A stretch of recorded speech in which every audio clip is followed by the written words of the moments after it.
নমস্কার বন্ধুরা, আমি প্রিয়াঙ্কা। নতুন একটি দিনের শুরুতে নতুন একটি ব্লগে সকলকে জানাই অনেক অনেক ভালোবাসা। যে যেখান থেকেই আমার এই ভিডিওটি দেখছো, সকলের যেন আজকের দিনটি খুব ভালো যায় প্রভুর কৃপায়। আজকে ছাদ থেকে ভিডিওটি শুরু করলাম। যেমন হাওয়া দিচ্ছে আর তেমনই সূর্যমামা রোদ্দুর দিয়েছে। গাছ ভর্তি আজকে ফুল ফুটে আছে, জবা ফুল। আমি তো এক কথায় লাফাতে লাফাতে ফুলগুলো তুলে ফেললাম গরমের মধ্যে। ঘরে এসে সকল ঠাকুরকে শৃঙ্গার করা হয়ে গেছে। আজ প্রভুকে এমনভাবে ফুলগুলো দিয়েছি, সাদা ফুলগুলো মনে হচ্ছে যেন মালা গেঁথে তাকে পরানো হয়েছে। আমার পুজো করা হয়ে গেছে, তোমরা ঠাকুর দর্শন করো। গতকালই জামাই ষষ্ঠী গেছে, আর ফেসবুকে এত ছবি দেখেছি, আমারও মনে হয়েছে আমিও একটু জামাই ষষ্ঠী পালন করি। প্রত্যেক বছরই মা নিমন্ত্রণ করে জামাই ষষ্ঠীতে যাওয়ার জন্য। 2014 সালে আমার বাবা মারা যায়, সেই পর থেকে আমাদের আর জামাই ষষ্ঠী করতে যাওয়া হয়নি। আসলে আমার তো আর অন্য কোনো ভাই বোন নেই, বাড়িতে ছিল শুধু বাবা আর মা। তার মধ্যে বাবা চলে গেছে, মা একা রয়েছে। ওই একা একা না আমাদের ঠিক ভালো লাগে না, প্রথম কথা এইটা। আর দ্বিতীয় কথা হচ্ছে, মায়ের প্রচুর কাজের প্রেশার পড়ে যায়, বাজার দোকান সব কিছু করে মাকে আবার রান্নাবান্না করতে হয়। ওই জন্য আমি মাকে বলি এখানে চলে আসতে। প্রত্যেকবারই মোটামুটি মা আসে, তবে এবারে যেহেতু কয়েকদিন আগেই এসে ঘুরে গেল, তাই আর এলো না। মা যখন এসেছিল তখনই জামা কাপড় কেনার জন্য টাকা দিয়ে গেছিলো। সেই টাকা দিয়ে শ্রেয়ার বাবাকে আবার দুটো জামাও কিনে দিয়েছি। আর গতকাল রাতে আমি একটু পোলাও করব বলে চালটা ভিজিয়ে রেখেছিলাম। আর আমার না পোলাওটা খেতে ভীষণ পছন্দ করে। শ্রেয়ার বাবার আবার ঠিক অতটা ভালো লাগে না, শ্রেয়ারও ভালো লাগে না। কিন্তু আমি ভাবলাম আজকে নয় আমার পছন্দ মতোই হোক। আর ঘরে একটা ছিল পাকা আম, আর একটুখানি একটা টমেটো নিয়ে নিয়েছি, সাথে একটু আলু বোখরা দিয়েছি আর একটু তেঁতুল দিয়েছি, দিয়ে পাঁচ মিশালি একটা চাটনি বানাচ্ছি। চিনি কিন্তু একদম নামমাত্র দিলাম, না বললেই হয়, একটু টক টক হবে চাটনিটা। আমি গতকাল রাতে যখন এক্সিবিশন থেকে আসছিলাম তখনই একদম বাজারটা সেরে নিয়েছিলাম। আসলে এই গরমের মধ্যে যদি সকালবেলা কাউকে বলি বাজারে যেতে, সে তো আমার ওপর রেগে যাবেই প্রথমত। আর দ্বিতীয়ত না, আমার না কারোর ওপর নির্ভর করতে একদম ভালো লাগে না কাজের ব্যাপারে। আমার মনে হয় মানে কাউকে বলার আগে সেই কাজটা আমি নিজে করে নিতে পারবো। এটা কিন্তু আমি সব জায়গাতেই করি, শুধু খালি বাজার বলে নয়। সেই জন্য গতকাল রাতে আমি চিকেনটা এনে রেখেছিলাম, এখন একটু বড় বড় করে আলু কেটে নিলাম। আর আমাদের চিকেনের না এই আলু দিয়ে রান্নাটা শ্রেয়া খুব পছন্দ করে। আমরা কিন্তু সব সময় এই রান্নাটাই করি, আর কখনো সখনো একটু অন্যরকম কিছু বানালাম। আর চিকেন যখনই করি তখনই আমি কড়াইয়ের সর্ষের তেলের মধ্যে চিনিটা পুড়িয়ে দিই। এতে হয় কি, রঙটা খুব ভালো হয়। আজকে জিরে গুঁড়োটা একদম বাড়ন্ত হয়ে গেছে। পোলাওতে তো জিরে গুঁড়ো দিতেই পারলাম না, চিকেনে তো না দিলেও হবে, কিন্তু পোলাওতে একটু আমি দিই, কিন্তু দিতে পারলাম না। আর আদা রসুন বাটা দিলাম, আর একটুখানি ঘরেতে ওই বিরিয়ানির মশলা আমার করা থাকে, তো সেই মশলাটা দিয়ে দিলাম। আজকে ভাবলাম বিরিয়ানির মশলা দিয়ে করব। আসলে প্রত্যেক দিনই যে আলু দিয়ে ঝোল করলে বিরিয়ানির মশলা দিই তেমনটা নয়। আর একটু ধনের গুঁড়ো দিলাম। আর গতকাল চিকেনটা কিনতে গিয়েছি, রাতের বেলা গেছি তো, চিকেন মোটামুটি শেষের পথে। যেগুলো ছিল একদম ছোট্ট ছোট্ট, ওই 1 কেজি ওজনের হবে।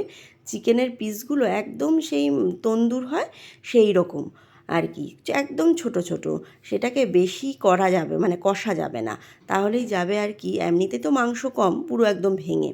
পোলাও হয়ে গেছে। এবার আমি ততক্ষণে চিকেনটা হতে হতে এই দিকের বাসনগুলোকে একটু মেজে নিচ্ছি। কারণ এত সুন্দর খাওয়া দাওয়ার পরে এই গরমের মধ্যে যদি আবার এক রান্নাঘর বোঝাই বাসন মাজতে হয়, তার থেকে দুঃখ মনে হয় জীবনে আর কিছুতে হবে না। সেই জন্য যতটা কাজ পারি আগে থেকে করে রেখে দিই। আর চিকেনটা মোটামুটি আমার এদিকে হয়েও গেছে। জল দিয়েছি, জলটা তবে অল্প দিয়েছি, মানে একটু গা মাখা করবো। এটা গা মাখা, প্রথম কথা পোলাও, তবে একটু ভাতও আছে। সেটা হচ্ছে ভাতটা রেখেছি, ওদের বাবা মেয়ের তো খুব একটা পোলাও ভালো লাগে না, যদি ওরা কেউ ভাত খায়। আর আজকে না চিকেনের সাথে মানে পোলাওয়ের সাথে অন্য দিন কোনো ভাজাভুজি করি, আজকে ভাজাভুজি করার মতনও কিছু নেই। আর আমি আর মনে হলো একটু চাটনির সাথে পাঁপড় ভাজাও করি, একটু আর কি ছোটো করে জামাই ষষ্ঠীর মতন আয়োজন। এই দেখো, পাঁপড় ভাজাও হয়ে গেছে, খাবারগুলো আমি টেবিলে নিয়ে চলে এসেছি। এই হচ্ছে আমার বাসন্তী পোলাও। ফ্রিজে দুটো শসা ছিল, শসাগুলোর অবস্থা ভীষণ খারাপ, সেই শসাগুলোই কেটে নিয়েছি। আর পেঁয়াজ কেটেছি সাথে স্যালাডের জন্য। আর এই হচ্ছে বড় বড় আলু দিয়ে চিকেনের ঝোল। কয়েকটা পাঁপড় ছিল, সেই পাঁপড়টাই ভেজেছি। আর এই হচ্ছে সেই ইয়াম্মি ইয়াম্মি চাটনি। চাটনিটা কিন্তু বেশ ভালো হবে, একটু টক মিষ্টি তো, আবার ওপর থেকে একটু জিরের গুঁড়ো, ভাজা জিরের গুঁড়ো দিয়েছি, তাতেও টেস্ট হবে। আর এই হচ্ছে একটু ভাত, যে ভাত খাবে তার জন্য রয়েছে। আর খাবার নিয়ে এসে আমাদের খাওয়াও হয়ে গেল। বিকেলবেলায় কোথা থেকে একটা ঝড় এলো, দেখো একটা দমকা ঝড়। হঠাৎ করেই দেখছি হু হু হু হু শব্দ। জানলাগুলো তো বন্ধ, কিন্তু জানলা আর দরজার মধ্যে না হাওয়াগুলো এসে বাড়ি খাচ্ছে। আর যখনই এরকম ঝড় ওঠে আমি তো ঘরের সব জানলা দরজা খুলে দিই, ঘরটা একটু ঠান্ডা হয়। একদিক দিয়ে হাওয়াটা ঢুকে আরেক দিক দিয়ে যদি হাওয়াটা বেরিয়ে যায় তাহলে ঘরটা ঠান্ডা হয়ে যায়। আর আমাদের তো পশ্চিম দিকে যা মানে পাঁচিল, দেওয়াল, প্রচুর গরম হয়, প্রচুর তেতে পুড়ে যায়। এখন একটু বেরোবো হচ্ছে বাজার করতে, কালকে তো লোকনাথ বাবার পুজো, তাই পাড়ার একটা আমাদের এখানে ফলের দোকান আছে, ফলের দোকান না ওইটা আর কি, ডিপার্টমেন্টাল স্টোর, সব কিছু পাওয়া যায় ছোটোখাটো। তা সেখানে যাব একটু কেনাকাটা করতে। তা এবার তার আগে ভাবলাম শ্রেয়ার বাবা একটু বেরিয়েছে, ও আসুক, আস্তে আস্তে আমি ততক্ষণ একটু বিছানাটা গুছিয়ে ফেলি। যখনই বিছানায় শোবো না তখনই বিছানার হালটা এইরকম হয়ে যায়। আর শ্রেয়া থাকলে তো শ্রেয়া সকালবেলা মোটামুটি ওই আর কি দলা পাকিয়ে বিছানাটা গুছিয়ে নেয়, আর সেই জন্য সকালবেলা আমি আর আমার মতন করে বিছানা গোছাতে পারি না। আর রাতের বেলা যখনই ঘুমাতে যাওয়া হয় তখন যদি বিছানা এরম টান টান না থাকে, শ্রেয়ার বাবা একদম গোছাতে চায়, শুতে চায় না।